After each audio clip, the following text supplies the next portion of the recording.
오늘 우리가 함께 매우 긴 말씀을 읽었습니다.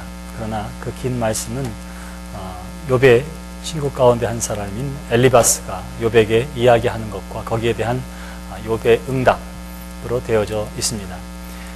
우리가 살다 보면 여러분 친구들이 있고 주변에 사람들이 있잖아요. 그런데 늘 옳은 말을 하는데도 밉상인 사람을 만나게 됩니다. 그러니까 구구절절이 다 옳은 말만 하는데도 왜 이렇게 정이 안 가는지 모르는 사람이 있어요. 제가 감신을 졸업할 때에 친구 5명이 있습니다. 언제나 가깝게 지내고 무슨 일이 있어도 달려오고 그런 좋은 친구들인데 그 친구들이 성격이 다 달라요. 성격이 다 다릅니다. 그러니까 음식 먹으러 가려고 할 것 같으면 어떤 녀석은 중국집으로 가자고 그러고 어떤 녀석은 분식집으로 가자고 그러고 한식집으로 가자고 한 번도 한 번의 의견이 통일돼서 가본 적이 없어요.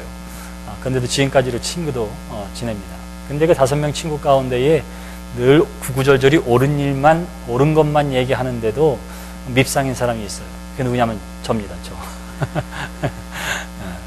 이론적으로도 그렇고 늘 옳은 소리를 하는데 다 알아 하지만 친구들이 그렇게 얘기해요. 다 알아 하지만 이렇게 대답합니다.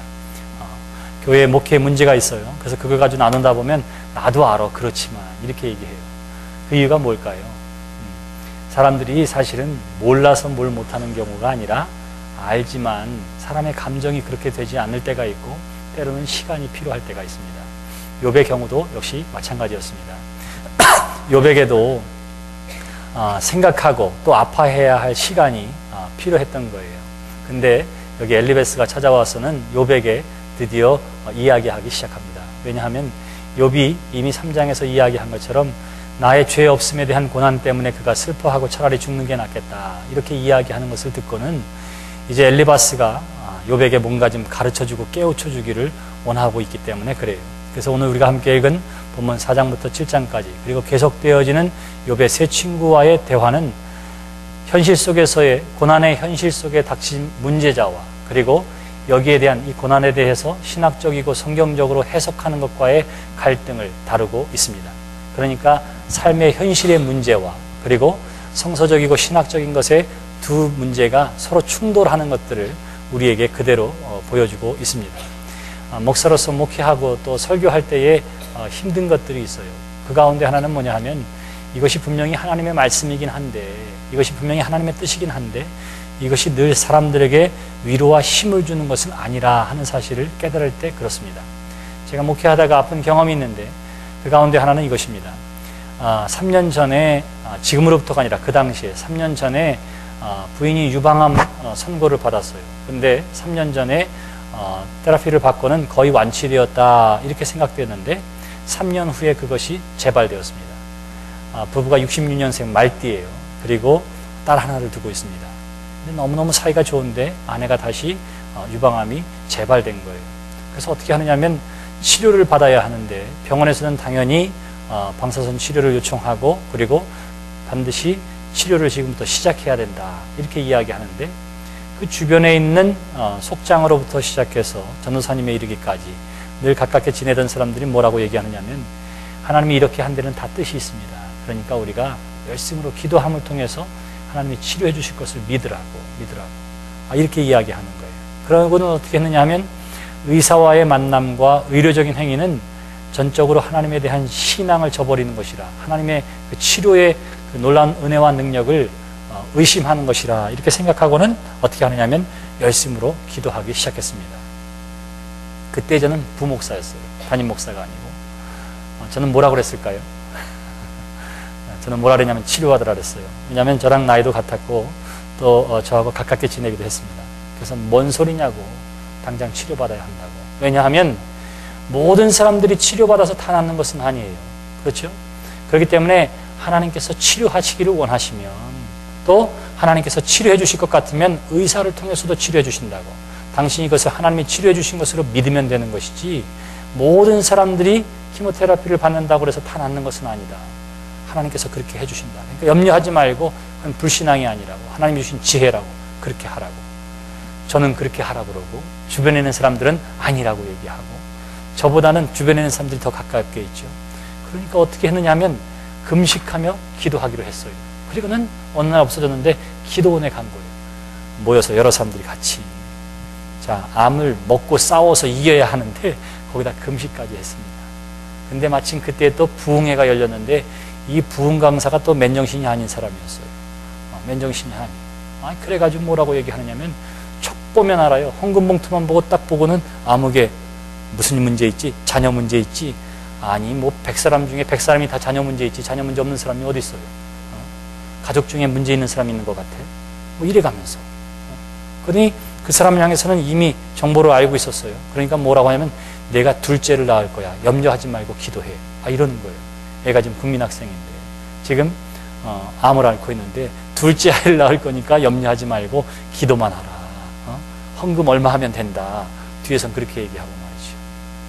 그래서 결국은 어떻게 되느냐 하면 기도원에 갔다가 다시 왔습니다.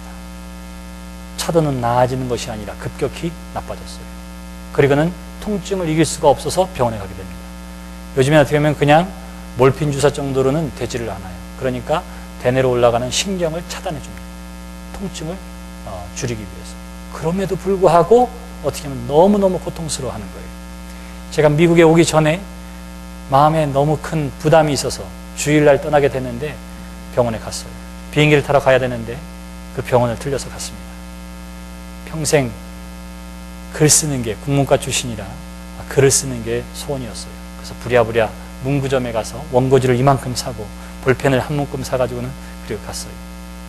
내가 할 수 있는 이야기는 뭐였냐면 여기에 이 글을, 이 원고지를 채울 수 있으면 좋겠습니다. 내가 그렇게 기도할게요. 그리고 떠났습니다. 그리고 얼마 안 있어서 하나님이 불러주셔서 가셨어요. 자, 그 다음에 그 남편과 그리고 그 딸이 어떻게 되냐면 부인을 장례 치르고 나서 그 다음 날로 어떻게 하면 미국으로 왔어요. 미국으로 왔습니다. 1년 정도 지나서 나서 수소문에서 제가 LA 왔다가 저는 그때 동부에 있었는데 LA에 집회하러 왔다가 그분을 클레어몬트에 가서 찾아뵀어요. 열심으로 신앙생활을 하고 있는 줄 알았더니 그렇지 않습니다. 이제는 교회의 교자도 듣고 싶어 하지 않고 그때는 저에게 기도도 부탁하고 가깝게 지냈는데도 저를 보는 것만으로도 힘들어하더라고요. 제가 그분에게서 얼마나 아픔과 고난과 고통이 얼마나 큰지를 발견할 수가 있었습니다. 여러분들은 어떻게 생각하세요? 자, 때로는 전적으로 하나님을 믿고 의지해야 합니다. 그러나 무지한 신앙만큼 위험한 것도 없고 혹은 내가 분명한 신앙의 확신을 가지고 있다 하더라도 그것이 다른 사람들에게 엄청나게 큰 상처가 될 수도 있다고 하는 사실을 잊어버리는 사람이라면 그는 어떻게 해야 되느냐면 지도자의 자리에서 잠시 쉬어야 합니다. 오늘 우리가 함께 읽은 본문 말씀으로부터 시작되어지는 욥의 세 친구의 방문을 우리는 보게 될 것입니다. 계속되어지는 말씀 가운데에 세 친구들과 논쟁하는 욥의 모습을 우리가 보게 될 것입니다. 그 가운데에 우리는 실존적인 고난의 현실과 그리고 그 고난에 대한 신학적인 해석이 어떻게 부딪히고 있는 것들을 또한 우리가 보게 될 거예요. 우리는 세 단계에 걸쳐서 욥의 세 친구가 번갈아 이야기하고 그리고 그때마다 욥이 거기에 대해서 응답하는 형식의 이야기를 계속해서 읽게 될 것입니다. 욥의 친구들이 하는 결론은 똑같습니다. 욥의 친구들은 무고한 자가 고난당하고 고통당하도록 하나님은 내버려 두시지 아니하신다. 그렇기 때문에 만일 내가 고난을 당한다면 그것은 하나님 앞에 분명히 잘못되어지고 그리고 죄악된 것이 있기 때문에 내가 그 잘못 때문에 불행을 당하는 것이지 하나님의 사람은 이유 없이 고난을 당하는 것이 절대로 아니다. 이렇게 이야기를 하고 있습니다. 그러면서 욥으로 하여금 어떻게 해서든지 회개하고 바른 길로 돌아오기를 원하는 친구들의 논쟁이 담겨져 있습니다. 그 가운데에 엘리바스는 어떤 사람이냐 하면 이 세 명의 친구 가운데에 가장 연장자이고 가장 신실하고 그리고 인생의 경험도 가장 많은 사람이라 이렇게 이야기할 수가 있을 것입니다. 그래서 오늘 우리가 함께 읽은 4장에 보시면 자기 평생의 경험을 통해서 얻게 되어진 신앙의 진리와 지혜로 이야기하고 또 한 가지 자기가 하나님을 직접 만난 신령한 계시를 통해서 얻은 바를 가지고 그리고 욥을 가르치려고 하고 이와 같이 생활의 경험과 그리고 특별한 계시를 통해서 욥을 가르치려고 하는 것이 엘리바스의 모양입니다.